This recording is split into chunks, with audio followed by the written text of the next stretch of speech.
Let's just start off with a little bit about the Michigan State game. Obviously, you didn't get the results you wanted, but the team looked a little stronger in the second half. Can you just talk a little about your performance in that game? Yeah, I think with the Michigan State performance, I would look at it as a learning curve, a harsh learning curve in the first half. I thought that we were a little disjointed. Certain guys were unsure about roles and how we wanted to define them.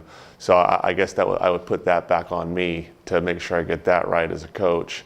But in fairness, we did make the adjustments at halftime, and I thought we just played a much better half of soccer, even though the goal did come in the second half off of a corner kick that kind of went straight in. I don't know if it was a miss hit, but that happens once in a while in soccer. We did generate chances to score, and we're unfortunate not to do so. But yeah, we didn't want to lose that game. You never want to lose a game. But I thought that it really demonstrated the guys getting what we wanted them to get and being on the same page. And if we could turn back the hands of time and play that game again, we'd love to do that. But that's just not possible. And the only thing we could have done that time is to see if we can continue to build the layers going into Sunday's match. Now, moving on to Sunday, obviously you guys fall behind early but come back for a 4-1 win. Can you just talk about your team's response after falling behind within the first 5 minutes? I think the response from Friday and then that first goal early on was just absolutely tremendous from the guys. One of the things we really preach to the players is be able to respond and move on, and not only from game to game, but from play to play. And I thought the guys, their mind was right going into Sunday. We had a really good session on Saturday on the training pitch, and we found ourselves down a goal first couple minutes in, and the guys were just unflappable. They were zoned in on what they needed to do, and I was so impressed with how they went about their business, and you could tell that though we were down, it wasn't going to faze them. And the guys methodically just kept chipping away, and the next thing you know, we're up 3-1 at halftime.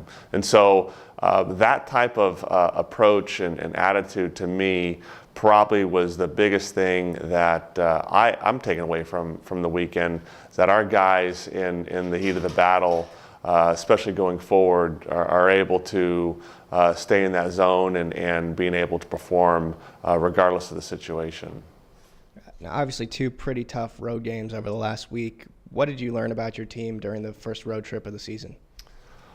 I think the biggest thing is that just the thing I've mentioned with their ability to stay in the zone and handle things that are coming to them, and know that they're in full control of their performance, and that their ability to learn has been tremendous. We've been so impressed with how the guys have taken information and then have applied that in games, and they continue to build the layers, and every single game they've improved, and we like that trajectory, and I think the guys can feel that. They can feel that they're improving, and so when we go back on the training pitch this week, we're going to continue to take another layer to prepare for this weekend.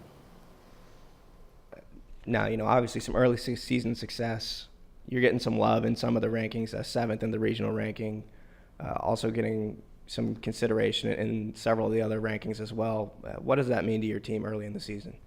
Well, there is a feather in the cap that way, but outside of the rankings, it's the rankings only matter at the end of the year, and so we're going to just let the media people do their thing, and we'll control what we need to control because it's early times. And if you take a look around college soccer D1 these days, it doesn't make a lot of sense. So things will usually shake themselves down in October and November, and that's for us. We're building the layers for October and November, and we're just going to stay focused on that.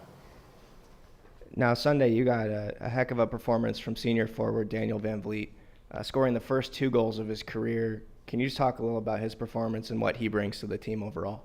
I could not be more thrilled for any player on this team than Danny Van Vliet, especially on Sunday. You know, there's a lot of things that kind of culminated with that, and you know, Danny's being a senior, he usually one of the first guys off the bench. And on a side story, he had about 20 family members attending the games this weekend because he's got a lot of family from the state of Michigan. So for him to perform so well over Friday and Sunday, and then on the Sunday get the 2 goals was tremendous. And what he means to us, he epitomizes you know, the unselfishness that's, I think, a vital piece of a championship team. And you know, he comes in, he does his job. He works unapologetically, and then he was able to get on the end of 2 fantastic goals. You know, the first goal he scored was brilliant. It was a brilliant goal. It came off of a 16-pass sequence from the guys and ended up with a short combination, and he volleyed it into the top corner. And you know, for a guy who goes about business that way, that is somewhat of a poster child of what we're about. It couldn't happen to a better player, and the timing in front of his family was tremendous. And finally, back at home this week, hosting Seattle U and Air Force. What are you expecting from those 2 teams? You know, Seattle U and Air Force present 2 different challenges. Seattle U, there's the local challenge. You know, when you got teams that are in the Pacific Northwest, there's a good chance players know each other through high school or club. So there's that local familiarity, and you've got the rivalries that go on within the Northwest. So we expect that to be nothing less than a very stiff challenge, like we do with all the Northwest regional rivalries. And then with Air Force, you got a team that was in the NCAA tournament. You know, they're used to winning, and you know, they won their league, their tournament last year, and they won the NCAA tournament. So they're going to present a challenge of a team that's used to winning. So for those 2, it's another opportunity for us to continue to build layers and increase our performance. And you know, we're going to try to make some strides over the weekend and you know, improve our marathon time for the most part.